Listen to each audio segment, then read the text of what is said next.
Hello, everyone, and welcome to another wonderful day of PChem. So today we're going to continue our conversation on mixtures by looking more at some measures of free energy. Specifically, we're going to be talking about how our good old friend, the chemical potential, actually just is another form of a molecular property, a partial molecular property. So this is actually quite analogous to what we did last time with partial molar volume, because it turns out the full definition of uh, the chemical potential can actually be given as the change in Gibbs free energy per the change in the number of moles of the given species of interest. Again, under constant pressure, temperature, and amount of other species. So another way of viewing this is just like with partial molar volumes, that the chemical potential is going to be concentration specific. So as the concentration of our species in the surroundings changes, or the concentration of species J with respect to the total composition, we're also going to be expecting the chemical potential of the system to also be changing.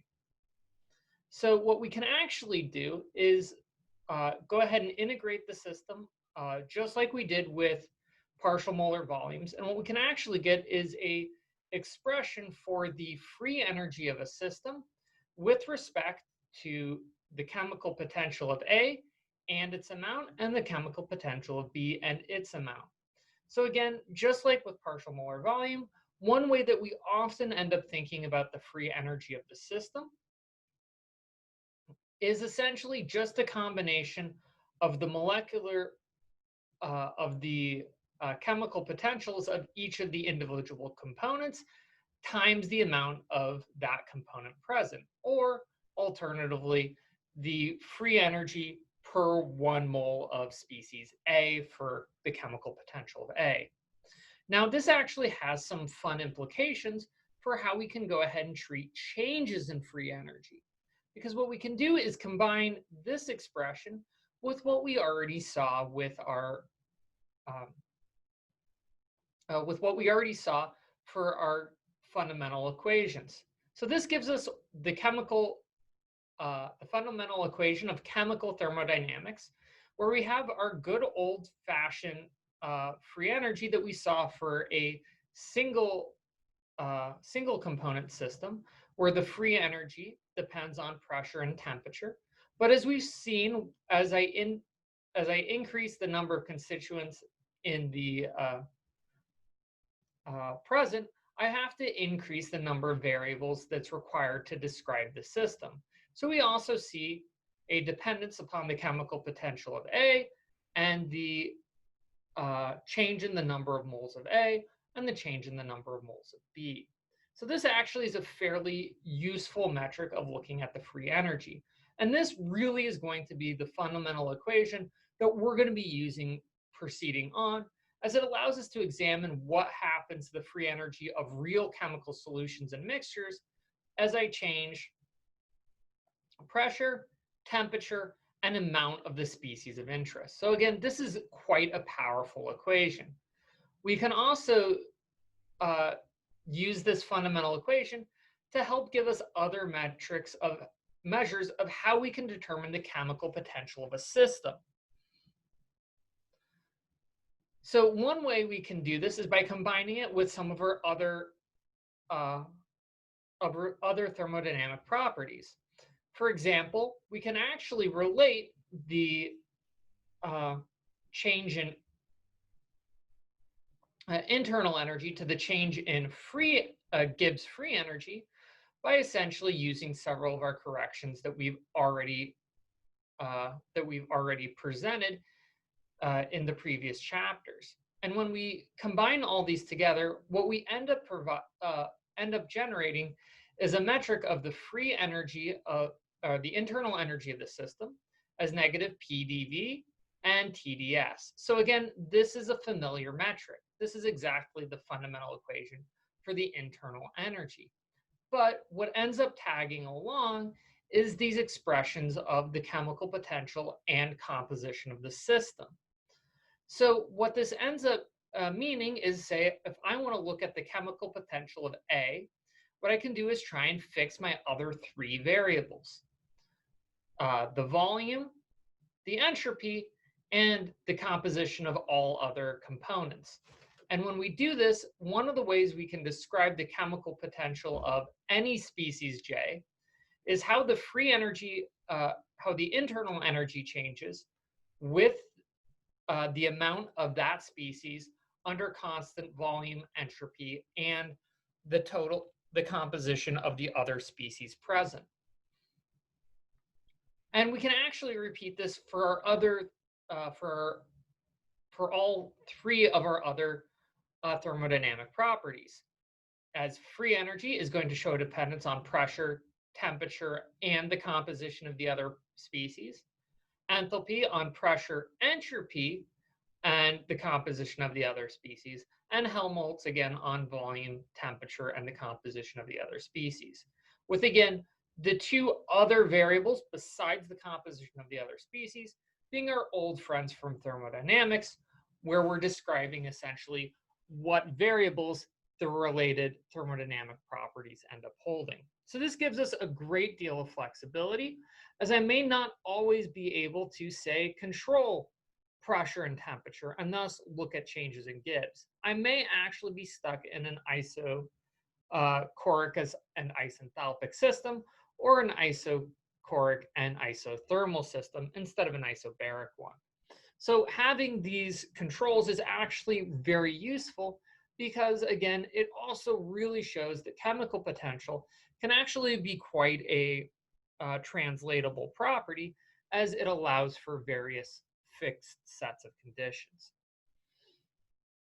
We can also essentially use our free energy expressions to examine what's going to happen to our chemical potential if I start changing the composition of the mixtures. Because again, we really want to try and figure out how I can relate, say, the chemical potential I just determined on the previous side with all the other chemical potentials present in a mixture, as most mixtures are going to have at least two components. So let's go ahead and take a look at that two-component mixture.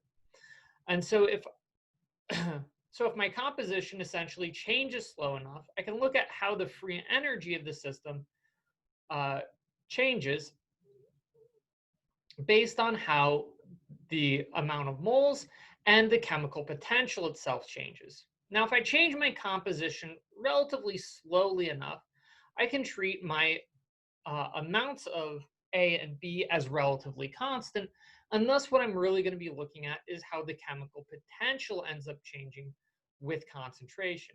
As we've already demonstrated that chemical potential, like molar volume, is going to exhibit a concentration dependency. So it turns out that if my system remains at equilibrium throughout a composition change, which we're already assuming when I'm looking at slow changes of composition, this is again another code word for equilibrium. So essentially, if I'm keeping the system at equilibrium, then the total free energy of the entire system isn't going to change.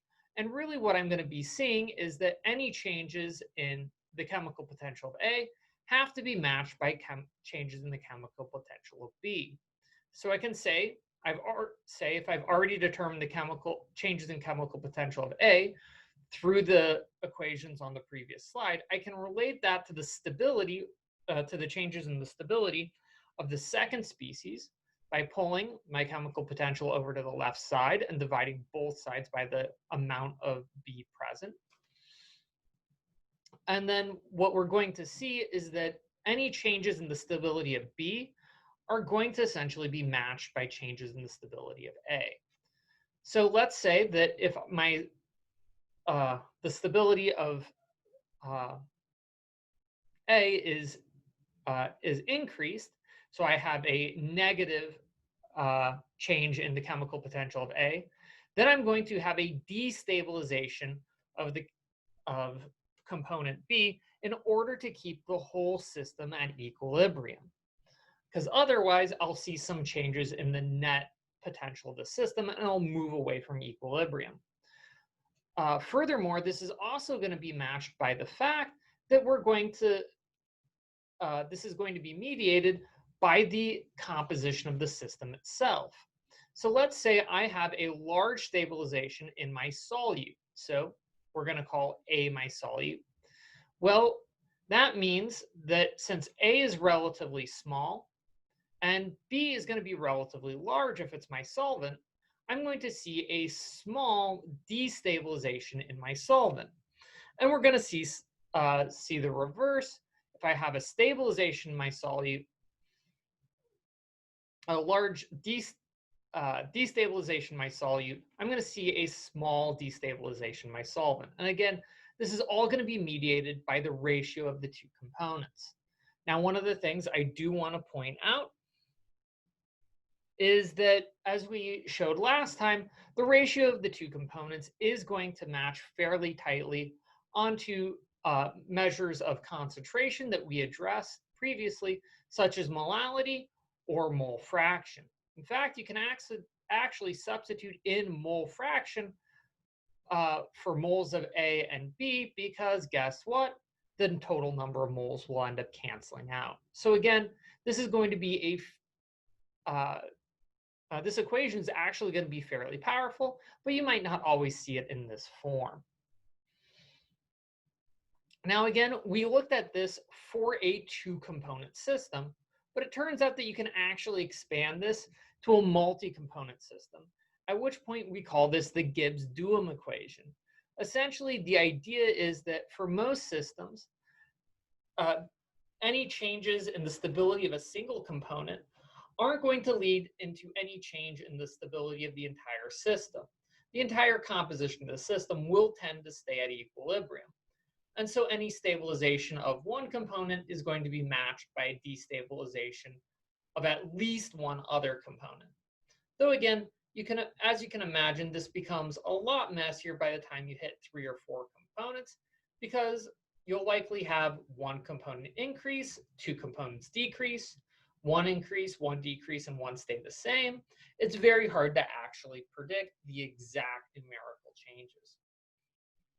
However, one of the other useful things is, because chemical potential follows the same functional form as partial molar volume, we can actually apply Gibbs-Duhem equation to partial molar volume as well. With, again, the major assumption here being that we're going to see very minor changes in the total volume of the system as I just add small amounts of components A or B. And so what we would predict is that if I increase the amount of, if the molar volume of A increases, I should see a decrease in the molar volume of B to essentially compensate. And so you can actually imagine this in a system such as if I'm adding potassium sulfate salt into water. So at the beginning, we should have the partial molar volume of water should be the partial molar volume for a pure species. And it's slowly going to decrease as it has to essentially make room for the potassium sulfate. And where for the potassium sulfate, as we see a small decrease in the molar volume of water, as each water molecule has to give up a little bit of volume for the potassium sulfate, we're going to see a big increase in the molar volume of the potassium sulfate, as each one's going to end up taking up,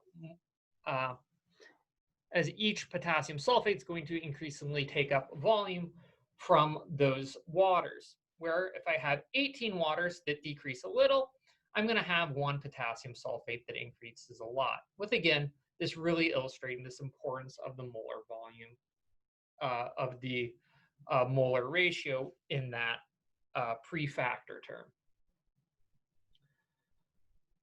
Now, one of the things that I also want to make sure you pay close attention to is it looks like we're seeing relatively similar behaviors as, oh, I might see a little increase with the potassium sulfate and a relatively similar magnitude decrease in water.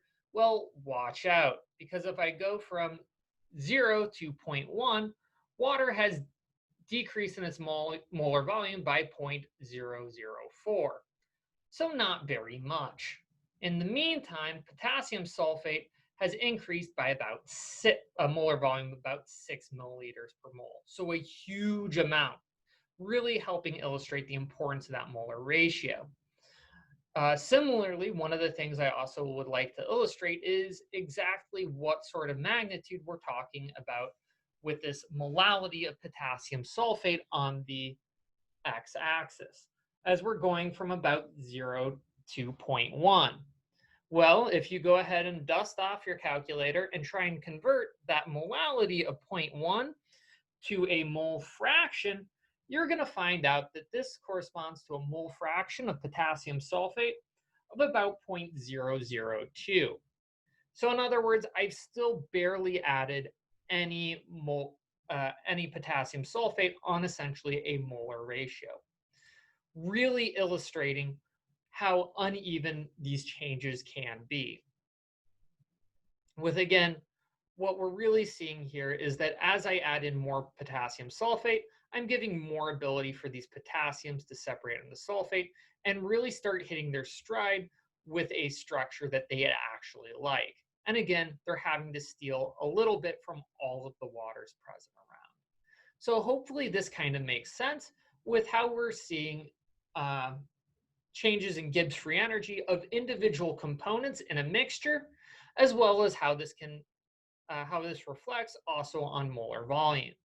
Next time, we're going to actually look at what the effective changes are of the Gibbs free energies and chemical potentials as we actively start mixing the systems from its pure components. Till then, take care.